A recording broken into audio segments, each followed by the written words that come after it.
হচ্ছে রেড গান 2 জাতের পেঁপে।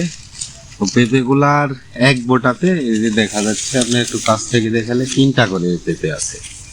তো আমরা এই পেঁপেগুলা যেগুলা মিডিলের, মানে এই যে গোড়াটা একবারে মোটা সুস্থ পেঁপে, ওইটা রাখি, বাদ বাকিটা এইভাবে ছেড়ে দিচ্ছি। এই পেঁপেটা হচ্ছে আপনার প্রথম ডাটার থেকে চলে আসছে, আর শক্তিটা একটু বেশি হবে। এই কারণে আমরা রেড গান 2 পেঁপে যে গোড়া থেকে ধরেছে।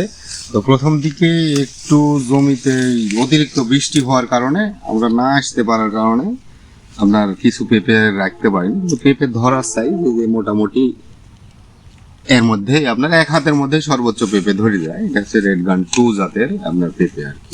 গাছটার বয়স কতদিন ভাই? এটা হচ্ছে এই মাস দিয়ে আপনার 6 মাস, মোটামুটি 3 থেকে 4 দিন হবে। পেঁপের সাইজটা কেমন হবে? পেঁপের সাইজ যদি একটা বোটায় রাখা যায় তাহলে 1.5-2 কেজি, এটা মোটামুটি আপনার এভারেজ ভালো একটা সাইজ আসে। এটা কতদিন ফলন দিবে ভাই এভাবে? এটার এভারেজ পাকার জন্য তৈরি। তো এটা রেড গান, এটা আমরা রাখছি এখন পাকার জন্য। তো পাকার জন্য আপনার একটা গাছ, যে কোনো গাছই 14 মাস পরে আর পাকা গাছগুলি সেভাবে মানে সতেজ থাকে না, নষ্ট হয়ে যায়। তো এরও মেয়াদকাল মোটামুটি 14 থেকে 15 মাস। আর যদি কাঁচা পেঁপে কালেকশন করি? কাঁচা পেঁপে কালেকশন করলে 2 বছর পর্যন্ত গাছ সঠিকভাবে পরিচর্যা করলে, বেশি রাখলে রাখা যায়।